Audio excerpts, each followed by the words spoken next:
Hello guys, இது ஒரு குட்டியான ஒரு 10 நாளைக்கான ஸ்ட்ராட்டஜி வீடியோ. சொல்கிறத கொஞ்சம் நல்லா நல்லா கவனிச்சுக்கிடுங்க, சரியா? நல்லா கவனிச்சுக்கிடுங்க. ஸோ 10 டேஸ் நீங்கள் புதுசாக பாஸ் ஆகிருந்தீங்கனாலும் சரி, இது என் ஃபஸ்ட்டு மெயின்ஸ் அப்படின்னாலும் சரி, நான் 4 மெயின்ஸ் எழுதிட்டேன் அப்படின்னாலும் சரி, எனக்கு மெயின்ஸுக்கு ஒரு ஐடியா வேணும் அப்படின்னா இந்த வீடியோ கண்டிப்பாக உங்களுக்கு ஹெல்ப்ஃபுல்லாக இருக்கும். ஸோ இந்த 10 டேஸ் மெயின்ஸை நம்ம என்ன பண்ணணும்? 10 நாளில் ஒரு எக்ஸாம் இருக்குது, அதுவும் மெயின்ஸ் எக்ஸாம். எனக்கு என்ன படிக்கனே தெரில, நான் எதுவுமே இன்னும் ஸ்டார்ட் பண்ணல அப்படின்னு இருக்கிறவங்களுக்காக ஸ்பெஷலாக நான் சொல்கிறேன். தேர் ஆர் கேம் சேஞ்சர்ஸ், சரியா? ஸோ இதில் நிறைய ஷிஃப்ட் இருக்கும் அப்படிங்கும்போது உங்களுக்கு உங்கள் ஸ்கோரையும் உங்கள் பர்சன்டேஜையும் ஏற்றி விட போகிறது எது அப்படின்னா, திருப்பி நான் சொல்கிறேன், எல்லோரும் போடுற கொஸ்டின் கிடையாது. இந்த 555 இதெல்லாம் கிடையாது. ரீசன் வீடியோ மிஸ்லேனியஸ் கிடையாது. யாருமே போடாத கொஸ்டின்ஸ் தான், சரியா? ஸோ நீங்கள் ஃபஸ்ட்டு 4 சப்ஜெக்டில் என்னென்ன டாபிக் படிக்கணும் அப்படிங்கன்னா சொல்கிறேன். குவான்ட்ஸ்ன்னு எடுத்துட்டிங்கன்னா தயவு செஞ்சு டிஐ மட்டும் ப்ராக்டிஸ் பண்ணுங்கள், வேறு எதுவுமே வேண்டாம். அப்ளிகேஷன்லாம் வந்துட்டு போன வருஷம் ஒரு ஷிஃப்ட்டில் 7 சம் தான் கேட்டிருந்தாங்க, சரியா? டிஐ ப்ராக்டிஸ் பண்ணுங்கள். அப்ளிகேஷன் என்னுடைய ஸ்ட்ராங் ஏரியா அப்படின்னா எனக்கு கரெக்டாக ஒரு 3 அப்ளிகேஷன் டாபிக் மட்டும் நல்லா ரிப்பீட்டடாக திருப்பி ப்ராக்டிஸ் பண்ணலாம். எனக்கு தெரிஞ்சு உங்களுக்கு அப்ளிகேஷன் ஓரளவுக்கு வந்துச்சுன்னா தான் டிஐஸ் வந்துட்டு வரும், சரியா? 3 அப்ளிகேஷன் டாபிக்ஸ் மட்டும் எடுத்து ப்ராக்டிஸ் பண்ணலாம். இது ரெண்டாவது. ஃபஸ்ட்டு நீங்கள் மெயினாக டிஐ தான் ஃபோக்கஸ் பண்ணணும். டெய்லி டிஐ போடணும், 1 இல்லை 2 3 போட்டு பார்க்கணும், சரியா? இது டெஸ்ட்டாகவும் போடலாம், இல்லை பிடிஎஃபாகவும் போடலாம். என்னுடைய சஜஷன் என்ன அப்படின்னா, நீங்கள் ஒரு நாள் டெஸ்ட் போட்டிங்கன்னா இன்னொரு நாள் பிடிஎஃப் போடுங்க. இன்னும் டிஃபிகல்ட்டான கொஷின்ஸை நீங்கள் ஸ்கிப் பண்ணிடுவீங்க டெஸ்ட் போட்டு. ஸோ பிடிஎஃப்பில் போட்டிங்கன்னா உட்காந்தாவது போட்டு பார்ப்போம். ஸோ கண்டிப்பாக பிடிஎஃப்லேயும் போட்டு ட்ரை பண்ணலாம். ரீசனிங்கை பொறுத்தவரை ஒன்லி என்கிட்ட கேட்டிங்கன்னா பசில்ஸ் ஃபஸ்ட்டு ப்ரிஃபரன்ஸ், அடுத்தது கிரிட்டிக்கல் ரீசனிங், அதுக்கப்புறம் இன்புட் அவுட்புட். ஆர்டர் முக்கியம், சரியா? பசில்ஸ் தான் பசில் போடாமல் பாஸ் ஆக முடியாது. கண்டிப்பாக மினிமம் நான் ஒரு பசிலாவது போட்டாகணும். மிஸ்லேனியஸ்லாம் நான் அடிச்சிடுவேன், பட் நான் கண்டிப்பாக ஒரு பசிலாவது போட்டாகணும். கிரிட்டிக்கல் ரீசனிங்கை கடைசியாக தள்ளாதீங்க. கிரிட்டிக்கல் ரீசனிங்கை வந்துட்டு மிஸ்லேனியஸ் முடிச்சதுக்கப்புறம் ஒரு 10 நிமிஷத்துக்கு கிரிட்டிக்கல் ரீசனிங் போடுங்க. 10 கொஸ்டின்ஸ் கண்டிப்பாக இருக்கும்போது இது ஒரு பெரிய கேம் சேஞ்சர். இன்றைக்கி நீங்கள் படிக்க ஆரம்பித்தா கூட இதில் ஒரு 4 கொஸ்டின் அட்டன் பண்ணலாம். பட் கான்செப்டை தெளிவாக கற்றுக்கிடணும். நம்மளுடைய கிரிட்டிக்கல் ரீசனிங் ஃபவுண்டேஷன் 6-in-1 ஒரு வீடியோ போட்டிருப்பாங்க. கிரிட்டிக்கல் ரீசனிங் பக்காவாக தெளிவாக உங்களுக்கு எல்லா டாப்பிக்கையும் எக்ஸ்பிளைன் பண்ணியிருப்பேன். அதை முடிஞ்சால் பாருங்கள். கிரிட்டிக்கல் ரீசனிங்கான மேரத்தானும் சாட்டர்டே அண்ட் சண்டே இருக்குது நம்மளுக்கு, சரியா? இவன் ரெண்டாவது ஏரியா, இவனை தான் ஃபோக்கஸ் பண்ணணும், வேறு ஒன்றும் கிடையாது. இங்கிலீஷை பொறுத்தவரை இதெல்லாம் டெய்லி ப்ராக்டிஸ். ஆர்சி, பசில்ஸ், டிஐயில் டெய்லி ப்ராக்டிஸ் பண்ணுங்கள். ஸ்கோரிங் ஏரியா அப்படின்னு பார்த்தீங்கன்னா உங்களுக்கு கனெக்டர்ஸ் இருக்குது. ஒரே நாளில் படிக்கலாம். ஒழுங்காக உட்காந்து நம்மளுடைய கன்ஜங்ஷன்ஸ் கிளாஸ் உட்காந்து பாருங்கள். 540 வீடியோவில் இருக்குது, இல்லை நம்ம சேனலில் இருக்குது. கனெக்டர்ஸு பாருங்கள். ப்ளஸ்ஸு வேர்டு கொஸ்டின்ஸ் கண்டிப்பாக கேட்பாங்க. இடியம்ஸு இதெல்லாம் நான் படித்தது இல்லை சார். இடியம்ஸு, ஃப்ரேசல் வெர்ப்ஸாக படித்தது இல்லைன்னா விட்டுருங்க. படிச்சிருந்தீங்கன்னா படித்தது ரிவைஸ் பண்ணுங்கள். ஸோ ஆர்சி படிக்கணும். கனெக்டர்ஸ் கண்டிப்பாக அவங்க 100 அடித்து சொல்லலாம், இந்த கொஷின் வரும் அப்படின்னு சொல்லலாம். So RC, connectors, idioms and phrases and எரர்ஸ்லாம் நல்லா ப்ராக்டிஸ் பண்ணலாமா? பயப்படாதீங்கம்மா. நீங்கள் வந்து ஃபஸ்ட்டு இதை பார்த்து ஐயோ அப்படின்னு பயப்படாதீங்க. மெயின்ஸ் எக்ஸாம் தான். ஃபஸ்ட்டு எஸ்பிஐ கிளர்க்குனா என்ன மெயின்ஸ் எக்ஸாம்னு புரிஞ்சுக்கணும். இருக்கிற கிளர்க் எக்ஸாம்லேயே ரொம்ப கஷ்டமாக இருக்கக்கூடிய ஒரு எக்ஸாம் வந்து எஸ்பிஐ கிளர்க் எக்ஸாம் தான். ஆர்ஆர்பி கிளர்க்கு இருக்கல easy, IPS clerk okay. SBI clerk வந்து 100 கூட கட் ஆஃப் வராது, இன்ஃபேக்ட் 90 கூட கட் ஆஃப் வராது. அந்த அளவுக்கு இந்த எக்ஸாம் டிஃபிகல்ட்டாக இருக்கும். இந்த தடவை 3 ஸ்லாட் வேறு இருக்குது. ஸோ நார்மலைஸ்லாம் பண்ணி எடுப்பாங்க. அப்படி இருக்கும்போது இந்த எஸ்பிஐ கிளர்க் டிஃபிகல்ட்னா என்கிட்ட கேட்டிங்கன்னா எஸ்பிஐ கிளர்க்கும் ஆர்ஆர்பி பிஓவுமே ஈக்குவல்னு சொல்லுவேன். இன்ஃபேக்ட் ஆர்ஆர்பி பிஓ கூட கொஞ்சம் ஈஸியாக இருக்கும். பேங்க் எக்ஸாமில் இருக்கலே கஷ்டமான எக்ஸாம் எதுன்னா எஸ்பிஐ பிஓ மெயின்ஸ் ஃபஸ்ட்டு, ரெண்டாவது ஐபிபிஎஸ் பிஓ, மூன்றாவது இடத்துல தான் யார் இருப்பான்னா எஸ்பிஐ கிளர்க் இருப்பான், நாலாவது ஆர்ஆர்பி பிஓ. ஸோ இதெல்லாம் மெயின்ஸ் எக்ஸாமுடைய டிஃபிகல்ட்டி லெவல்ஸ். அப்போது நம்மளுக்கு கொஞ்சம் கஷ்டமான எக்ஸாமாக தான் இருக்க போகுது. நம்மளை வச்சு செய்ய தான் போகிறாங்க. நம்மளுக்கு இது பிரச்சனையாக தான் இருக்க போகுது. அது மண்டைக்குள்ளே எனக்கு ஓடக்கூடாது, என்னைய பயம் கொடுத்தக்கூடாது. பயந்தேன்னா என்னால் எதுவுமே பண்ண முடியாது. ஸோ பயப்படாமல் பதறாமல் நான் இந்த ஸ்டெப்ஸ் எடுக்கணும். புரியுதா? பதறக்கூடாது, பயப்படக்கூடாது. எல்லாருக்கும் டிஃபிகல்ட்டாக தான் இருக்க போகுது. எனக்குன்னு இல்லை, எல்லாருக்குமே டிஃபிகல்ட் தான். எக்ஸாம் 10 மெயின்ஸ் எழுதினவனுக்கும் இது கஷ்டம்தான், மெயின்ஸ் எழுத போகிறவனுக்கும் கஷ்டம்தான். சரியா? எல்லாருக்குமே பயமாக தான் இருக்கும், எல்லாருமே பதறிட்டு தான் இருப்பாங்க. ஸோ நீங்கள் ஒரு ஸ்ட்ராட்டஜியை ஃபார்ம் பண்ணுங்கள், அந்த ஸ்ட்ராட்டஜியை ஃபாலோ பண்ணுங்கள், அதுபடி நடந்துக்கிடுங்க. சரியா? ஸோ இந்த ஃபோக்கஸ் ஏரியாஸ் நான் சொல்லிட்டேன். ஆர்சி அண்ட் எரர்ஸ் இங்கிலீஷுக்கு, கனெக்டர்ஸ் இஃப் பாசிபிள் படிச்சிங்கனாலே 15 மார்க்கிட்ட நெருக்கிடும். ரீசனிங் பசில்ஸ் ஃபோக்கஸு சிஆர் ஃபோக்கஸ், குவான்ஸில் டிஐ ஃபோக்கஸ். கரண்ட் அஃபேர்ஸ் நான் என்னடா பண்ணுறது, 10 நாளில் என்னடா எத்தனை மாதம்டா படிக்க முடியும்? தயவு செஞ்சு இந்த ஒரு மாதம் ஃபுல்லாக படிக்கன்னு உட்காராதீங்க. இந்த மாதம் மட்டும் நான் படிக்கன்னு உட்காராதீங்க. இல்லை ஜூன் மாதம் மட்டும் நான் படிக்கன்னு உட்காராதீங்க. ஒரு டாப்பிக்கு ஃபுல்லாக படிங்க. ஒரு மாதம் படிக்காதீங்க, ஒரு டாபிக் படிங்க. One topic. Most preferably banking. Banking awareness மட்டும் என்கிட்ட ஒரு கேட்டிங்கன்னா ஒரு 2 இயர்ஸ் முன்னாடி எஸ்பிஐயில் இந்த நடந்த ஐபிபிஎஸ் பிஓ மெயின்ஸு தெரியுமே, ஸ்டாட்டிக் பேங்கிங்லாம் கேட்டாங்க, கஷ்டமான ஸ்டாட்டிக் பேங்கிங் கேட்டாங்க. இப்போ இந்த பேங்கிங் டாப்பிக்கை மட்டும் 6 மாதத்துக்கு படிங்க. நம்ம கிளாஸஸ் இருக்குது 4-5 மாதத்துக்கு இருக்குது. ஜூனில் இருக்குது, ஜூன் ஜூலை ஆகஸ்ட் செப்டம்பர் இருக்குது, இந்த அக்டோபர் போட்டுருவோம், 5 மாதத்துக்கு இருக்குது. அதில் இருக்க பேங்கிங் நியூஸை கவர் பண்ணிங்கனால ரொம்ப கஷ்டம். 10 நாளைக்கு அதுவே போதும். டெய்லி 3 மணி நேரங்க. 10 நாளைக்கு டெய்லி 3 மணி நேரம் பேங்கிங் மட்டும். ஒரு மாதம் முடிக்கிறதுக்கு 2 நாள் 6 ஹவர்ஸ்க்குள்ளே பேங்கிங் டாபிக் ஒரு மாதத்துக்கு ஓரளவுக்கு படிக்கலாம். படிக்கிற நியூஸை ஒழுங்காக படிங்க. சரி, இந்த சோர்ஸில் படிக்கவா அந்த சோர்ஸில் படிக்கவா, சோர்ஸ் முக்கியம் கிடையாது, படிக்கிற விதம் தான் முக்கியம். தயவு செஞ்சு இந்த அஃபேர்ஸ் க்ளவுடைய வீக்லி எடுத்து படிக்காதீங்க. நிறைய பேர் இதை படிக்கிங்க. என்னென்னா இது ஒரு ஸ்டூடெண்ட் என்கிட்ட சொன்னது. சரிங்களா? அஃபேர்ஸ் க்ளவுட் வீக்லியில் என்னென்னா கண்டென்ட் எல்லாம் ஓகே, பட் நியூஸை வந்து சுருக்கிடுவாங்க உங்களுக்கு. நீங்கள் வீக்லி பிடிஎஃப் வந்துட்டு ஒரு 40 பக்கம் இருக்குன்னு நினைக்கிறேன். சரியா? வீக்லி பிடிஎஃப் 40 பக்கம்னா மந்த்லி பிடிஎஃப் எவ்வளோ இருக்கணும்? 120-150 பக்கம் இருக்கணும்ல. மந்த்லி பிடிஎஃப் 300 பக்கத்துக்கு போடுறான். இவன் மந்த்லி பிடிஎஃப் தயவு செஞ்சு யூஸ் பண்ணணும்னு நினச்சிட்டிங்கன்னா affairs cloud monthly PDF full news கம்ப்ளீட்டாக இருக்கும். இல்லையா? டைம் நிறையா எனக்கு இருக்குதா, நான் முன்னாடியே படித்து வச்சுருக்கேனா, டெய்லி பிடிஎஃப் கூட எடுத்துக்கணுங்க. பட் இந்த வீக்லியில் வந்துட்டு எனக்கு ஒரு சின்ன இஷ்யூ இருக்கிற மாதிரி தோணுது, அதனால் நான் சொல்லிட்டேன். மற்றபடி நம்மளுடைய டாபிக்ஸ் இருக்குது. நம்ம 6 மாதத்துடைய பேங்கிங் மொத்தமாக சேர்த்து பிடிஎஃபாக நான் தர சொல்கிறேன், ரெடி பண்ணி தந்துடுவோம். பட் சிஏக்கு 10 டேஸ் நீங்கள் ப்ராப்பராக படிக்கணும். பேங்கிங் அவேர்னஸ் மட்டும் படிங்க. அதெல்லாம் ரீட் பண்ணி படிச்சிடலாங்க. இல்லை நம்ம கிளாஸஸ் பாருங்கள், ரொம்ப பேசிக்கான கான்செப்டை கூட நம்ம சொல்லி தான் எடுத்திருப்போம். நீங்கள் பயப்படாதீங்க, படிக்க நம்மளுக்கு வந்துடும். படிக்க வந்துடும். நல்ல எக்ஸ்பீரியன்ஸ் கெயின் பண்ணணுங்க. படிக்கிறதுலேயும் எக்ஸ்பீரியன்ஸ் கெயின் பண்ணணும், டெஸ்ட் போர்ட்லேயும் எக்ஸ்பீரியன்ஸ் கெயின் பண்ணணும். நீங்கள் எப்படின்னா டெஸ்ட் போர்டு அப்படின்னா கரெக்டான விஷயம் என்ன அப்படின்னா 4 டெஸ்ட்டு போடுறது. 10 நாளில் 4 டெஸ்ட் உருப்படியாக போடுறது. இந்த டெஸ்ட்டு போடும்போது இப்போது நேற்று லைவில் பார்த்தீங்கன்னா நம்மளுடைய ஆஃப்லைன் கிளாஸை விட்டு கிளின்னு கிழிச்சிட்டு வந்திருப்பேன். எதுக்கு மெயினாக அப்படின்னா, நீங்கள் மெயின்ஸ் டெஸ்ட்டு போடும்போது நடுவில் எந்திக்கக்கூடாதுங்க. அது யார் இந்த பழக்கத்தை கொண்டு வந்தா, யார் இதை சொல்லி கொடுத்தாங்கன்னு எனக்கு தெரியல. பட் இந்த டெஸ்ட்டு 2 மணி நேரமோ 3 மணி நேரமோ 5 மணி நேரமோ, டெஸ்ட்டு 2.5 மணி நேரமோ எவ்வளோ நேரம் இருந்தாலும் ஸ்டார்ட் டு எண்டு வரைக்கும் சிங்கிள் சிட்டிங்கில் போடணும்.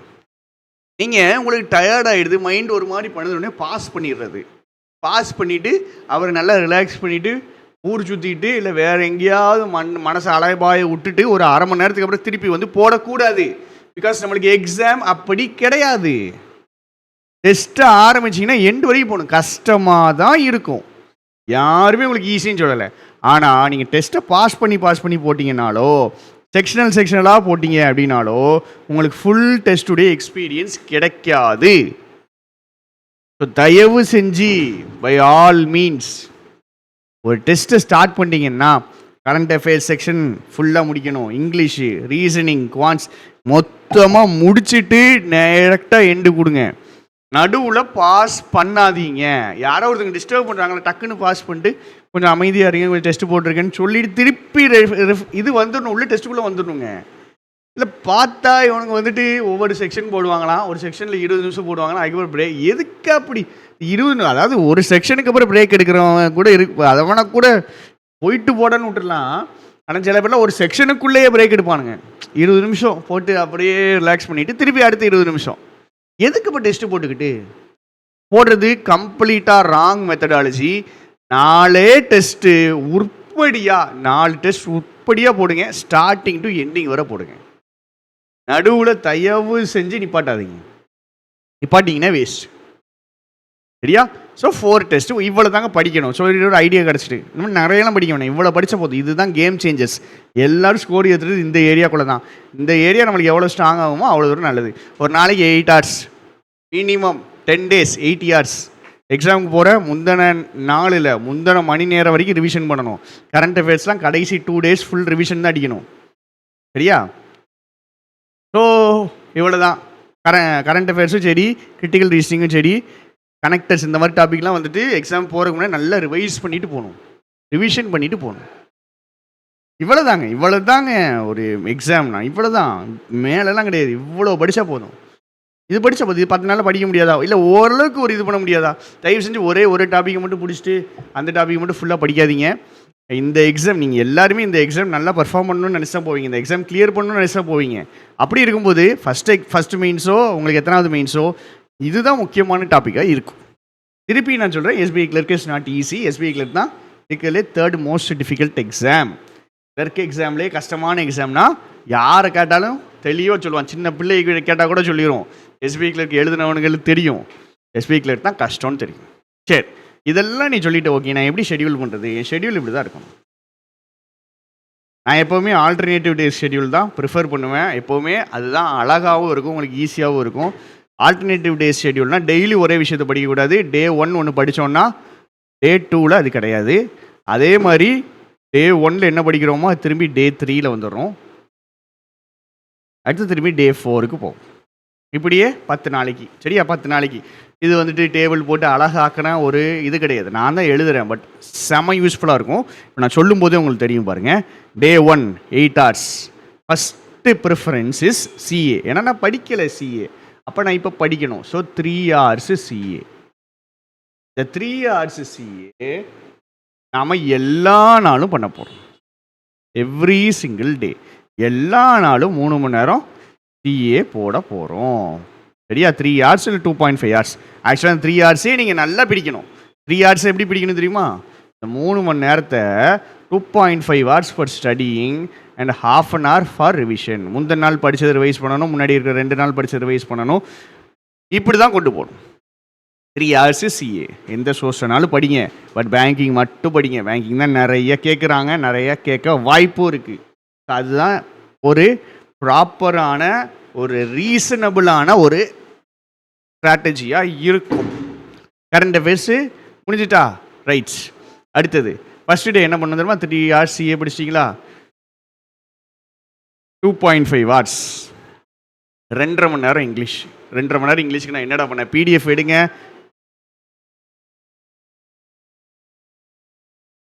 ஆர்சி பிடிஎஃப் கிடக்கு, ஃபில்லர்ஸுக்கு பிடிஎஃப் போட்டிருக்கோம். 9 நாள் மெயின்ஸு ஸ்கோர் பூஸ்டர்னு போட்டிருக்கோம். நாளைக்கு 10வது நாள் வந்துடும். ஒரு 12-13 நாளைக்கு நாங்கள் போட்டிருக்கோம். அதிலே ஒரு 250 கொஷின் இருக்கும். அதை ப்ராக்டிஸ் பண்ணிங்கன்னா கன்னு மாதிரி இருக்கும். நல்ல ப்ராப்பரான பக்கா SBI clerk mains level questions. சரியா? ஸோ 2.5 hours இங்கிலீஷில் 1 hour ஃபார் நல்ல ஒரு 2 ஆர்சி பொறுமையாக கூட போட்டுக்கலாம். இல்லை டெஸ்ட்டு போட்டு ப்ராக்டிஸ் மார்க்லாம் இந்த செக்ஷனல் டெஸ்ட் எடுக்கும், எடுத்து போட்டு 45 minutes எடுத்துருவோம். 1 hour கூட வேணாம், 45 minutes ஃபார் ஆர்சி. போட்டாச்சா? நெக்ஸ்ட்டு நேராக ஆர்சியை முடித்த உடனே எங்கே வரணும்? முக்கியமான ஏரியா நம்ம எரர்னு பார்த்துருக்கோம், கனெக்டர்ஸ் பார்த்துருக்கோம். அதெல்லாம் நீங்கள் ரிவிஷன் பண்ணணும். கனெக்டர்ஸு ரிவிஷனு, கனெக்டர்ஸ் படிக்கணும் இல்லை ரிவிஷன் பண்ணணும். ப்ளஸ்ஸு இன்றைக்கி கனெக்டர்ஸ் ரிவிஷன் பண்ணிங்கன்னா 3rd டேயில் இங்கிலீஷு எரர்ஸ் ரிவைஸ் பண்ணணும். ப்ளஸ்ஸு நம்ம கிளாஸ். கிளாஸ் ஒரு 1 மணி நேரம் போகும். இது ஒரு 1/4 மணி நேரம், 1.25 மணி நேரம், இதான் 2 மணி நேரம் வந்துடும். இதையும் தாண்டி எனக்கு டைம் மேக்ஸிமம் இருக்காது. சரியா? நான் கிளாஸ் பார்க்குறேன்னா எனக்கு அதிலே டைம் கம்ப்ளீட் ஆயிரும். பொறுமையாக நம்ம கிளாஸஸ் பாருங்கள், ரிப்பீட்டடாக பாருங்கள். டைம் உங்களுக்கு ஒரு வேளை இருந்துச்சுன்னா ஒக்கேப் ரிவிஷன் ஸ்டார்ட் பண்ணிடுங்க. படித்த ஒக்கேபை ரிவைஸ் பண்ணுங்கள். சரி, ஒக்கேப் ரிவிஷன் கிளாஸ் போட மாட்டிங்கன்னா நெக்ஸ்ட் வீக் இதுக்கான கிளாஸ் வருது. நெக்ஸ்ட் வீக் ஃபுல்லாகவே ஒக்கேப் revision and current affairs revision தான். அது மட்டும்தான் இருக்குது. சரியா? அப்போ டே 1லையும் நான் இங்கிலீஷ் படிப்பேன், டே 3லையும் நான் இங்கிலீஷ் படிப்பேன். சரியா? இங்கிலீஷ் மட்டும் தான் இங்கே படிப்பேனா அப்படின்னா கிடையாது. கூட சேர்ந்து 2.5 ஹவர்ஸ் போட்டிருக்கேன்னா இன்னொரு 2.5 ஹவர்ஸுக்கு நான் பசில்ஸ் அண்டு சிஆர் நல்லா எடுத்து பண்ணலாம். சூப்பராக பண்ணலாம். Puzzles and CR. நம்ம சிஆர் கிளாஸ் நீங்கள் பாருங்கள். லெவல் கம்மியாகிடுச்சுன்னு சொல்லுங்கள். நம்ம கொண்டு வர்றது எல்லாமே ஒன்று நான் ஜிமேட் லெவல் கொண்டு வருவேன், இல்லை அப்படின்னா ப்ராக்டிஸ் மார்க்கு, ஆலிவ் போர்டு இவங்கள்ட்ட போட்ட கொஷின்ஸ் கொண்டு வருவேன். நம்மளுக்கு ஹிந்தியில் எனக்கு ஹிந்தி தெரியும். பெரிய அட்வான்டேஜ் எனக்கு. ஹிந்தியில் கிளாஸ் எடுக்கிற அவ்வளோ பேர் கிளாஸையும் நான் பார்த்துருக்கேன். அவ்வளோ பேரையும் பார்த்துருக்கேன். நீங்கள் எவன் கிளாஸை இவன் கிளாஸ் நல்லா இருக்கும் அப்படின்னு நீங்கள் சொல்கிறீங்களோ அவன் கிளாஸை நான் பார்த்துருக்கேன். அவன் புக்ஸை படிச்சிருக்கேன். அந்த ஏரியாவை நான் கவர் பண்ணியிருக்கேன். சரியா? ஸோ உங்களுக்கு லெவல் கம்மியாக இருக்குமே ஹிந்தியில் அப்படி நம்ம சொல்லித்தர லெவலுக்கு ஈக்குவலாக தான் அந்த ஹிந்தி கிளாஸ் இருக்கும். இன்ஃபேக்ட் நான் ஒரு சேலஞ்சாக கூட சொல்லுவேன், அவன் கொண்டு போடுறதை விட கஷ்டமான கொஷின் கூட நான் கொண்டு வருவேன். ஜிமேட் லெவலில் கொண்டு வருவோம். ஸோ நம்ம கிளாஸஸ் பாருங்கள். இல்லையா, எவனாவது இந்த நார்த் இந்தியாக்காரன் கிளாஸை கூட பாருங்கள். நல்லா எவன் கிளாஸை போடுறான்னா அவன் கிளாஸை பாருங்கள். பசில்ஸ் ப்ளஸ் கிரிட்டிக்கல் ரீசனிங் முடிஞ்சிட்டா டைம் முடிஞ்சிட்டு. அவ்வளோதான். இவ்வளோதான் நேரம் இருக்குங்க. நம்மளுக்கு 7.5 மணி நேரம் அவ்வளோதான் இருக்கும். இப்போ இங்கே டே 2ல் நான் என்ன சார் பண்ணணும்?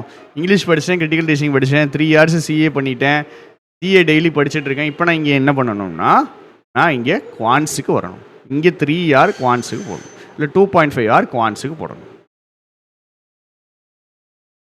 2.5 ஹவர்ஸ் குவான்ஸுக்கு போடணும். சரியா? குவான்ஸில் என்ன சார் பண்ணணும் அப்படின்னா ஒன்லி ஒரு 2 மணி நேரத்துக்கு டிஐஇ, ஒரு 1 மணி நேரம் அப்ளிகேஷன். என்கிட்ட கேட்டிங்கன்னா ஒரு 2 மணி நேரம் டிஐ பார்த்துட்டு ஒரு 1 மணி நேரம் ஒரு நல்ல கிளாஸ் எடுத்து பார்க்கலாம். நல்ல கிளாஸ், சூப்பரான ஒரு கிளாஸ் இருக்குது, அதை கிளாஸ் எடுத்து பார்க்கலாம். பசில்ஸ் கிளாஸ் போட்டிருக்காங்களா, கிளர்க்கு மெயின்ஸுக்கு பாருங்கள். நீங்களாக சால்வ் பண்ணுமா பண்ணுங்கள். 1 மணி நேரம் கிளாஸ் பாருங்கள், 1 மணி நேரம் இல்லை ஒரு 3/4 மணி நேரம் கிளாஸ் பாருங்கள். அப்படி கூட பண்ணுங்கள். பட் அந்த ஏரியாவை தான் ஃபோக்கஸ் பண்ணணும். நீங்கள் நிறைய பேர் என்னென்னா ஒன்லி ப்ராக்டிஸ்னு இறங்கிடுறீங்க. ஒன்லி ப்ராக்டிஸில் உங்களுக்கு ஓரளவு தெரிஞ்சால் தான் உங்களுக்கு அந்த ப்ராக்டிஸில் கரெக்டாக வரும். சரியா? ரொம்ப நேரம் ஆகிட்டே. இங்கே தான் அடுத்தது. இங்கே ஒரு 3 மணி நேரம் போயிட்டு அடுத்து இங்கிட்ட என்னென்னா ஒரு full test. Maximum sectional test prefer பண்ணாதீங்க. ஏன்னா 10 நாளில் செக்ஷனல் போட்டால் நல்லா இருக்காது. ஃபுல் டெஸ்ட் போடுறதா பெஸ்ட். அப்போது என்ன ஆகுது, டெய்லி சிஏ படிச்சிடுறேன். மொதல் நாள் இங்கிலீஷும் ரீசனிங்கும் படிச்சிடுறேன். 2வது நாள் நான் என்ன பண்ணுறேன், படிக்காத குவான்ஸை படிச்சுட்டு ஃபுல் டெஸ்ட்டு கரண்ட் அஃபேர்ஸ் பண்ணிடுறேன். இப்போ 3rd டே என்ன பண்ணணும், இங்கிலீஷ் படிச்சிட்டேன். இங்கிலீஷ்க்கு அப்புறம் நான் என்ன பண்ணணும்னா குவான்ஸ் படிக்கணும். சப்ஜெக்டை மாற்றிக்கிடணும். ஆனால் ஒரு சப்ஜெக்டை எடுத்திங்கன்னா அதை ஒரு 3 ஹவர்ஸ் போட்டுருணும். முடிஞ்சிட்டா? அப்போ டே 4ல் என்ன பண்ணணும், 3 ஹவர்ஸு ரீசனிங் போடணும், ப்ளஸ்ஸு ஒரு ஃபுல் டெஸ்ட்டு போடணும். ஃபுல் டெஸ்ட்னால் டெஸ்ட்டு மட்டும் கிடையாது, டெஸ்ட்டு சேர்ந்து தயவு செஞ்சு கரெக்ஷன் பார்த்துருங்க. கரெக்ஷன் பார்க்காம டெஸ்ட்டு போடாதீங்க, வேஸ்ட் ஆயிரும். 4 டெஸ்ட்டு 3 டெஸ்ட்டாக கூட ஆகிக்கிடுங்க, பட் கரெக்ஷன் பார்த்துருங்க. அடுத்த டே 5 வந்துச்சுன்னா என்ன பண்ணணும், சேம் ஸ்டோரி ரிப்பீட். சிஏ வந்து இப்போ ஸ்கோரிங் ஏரியாவாக இருக்குங்க. படித்தவனுக்கும் ஒரே மார்க், படிக்காதவனுக்கும் ஒரே மார்க் கிடையாது. படித்தவன் 15 எடுத்துறான், படிக்காதவன் 5 தான் நிற்கிறான். இப்போ சிஏயை போன வருஷம் படிக்காமல் விட்டா ஒரு லாஜிக் இருக்குது. இந்த வருஷம் அப்படி இல்லை, புரிஞ்சுக்கிடுங்க. ரைட்டு. 3 ஹவர்ஸ் சிஏ படிச்சுன்னா அடுத்து நான் என்ன பண்ணணும், நல்லா குவான்ஸுக்கு ஒரு 2.5 மணி நேரம், ரீசனிங்க்கு ஒரு 2.5 மணி நேரம் போட்டுட்டு அடுத்த நாள் திருப்பி ஒரு 3 hours CA plus English plus full test. இப்போ என்ன பண்ணியிருக்கேன்னு தெரியுதா? ஃபஸ்ட் நான் குவான்ஸு ப்ளஸ் ஃபுல் டெஸ்ட் போடுறேன். சிஏ குவான்ஸ் ஃபுல் டெஸ்ட், அடுத்து 3 hours CA reasoning full test, அடுத்து 3 hours plus English plus full test. அப்போ எனக்கு எல்லா சப்ஜெக்ட்டும் ஓரளவுக்கு கவர் பண்ணுறதுக்கு இதுதான் ப்ராப்பரான ஸ்ட்ராட்டஜி. இல்லை சரி எனக்கு இந்த சப்ஜெக்ட் நல்லா வரும், இதுக்கு டைம் குறைச்சிக்கிறேன், ஓகே. இந்த சப்ஜெக்ட் எனக்கு மோசமாக இருக்கும், நான் டைம் அதிகப்படுத்திக்கிறேன், ஓகே. இதெல்லாம் ஒரு அவுட்லைன். இதை அப்படியே ஃபாலோ பண்ணணும்னு இல்லை. பட் இதை பார்த்தீங்கன்னா ஒரு நல்ல ஒரு ஐடியா கிடைக்கும். ஓகே, இது இப்படி தான் இங்கே தான் போகணும், இதுதான் பண்ணணும் அப்படிங்கிற தெளிவான ஒரு ஐடியா கிடைக்கும். சரியா? அதுக்கு தான் இது.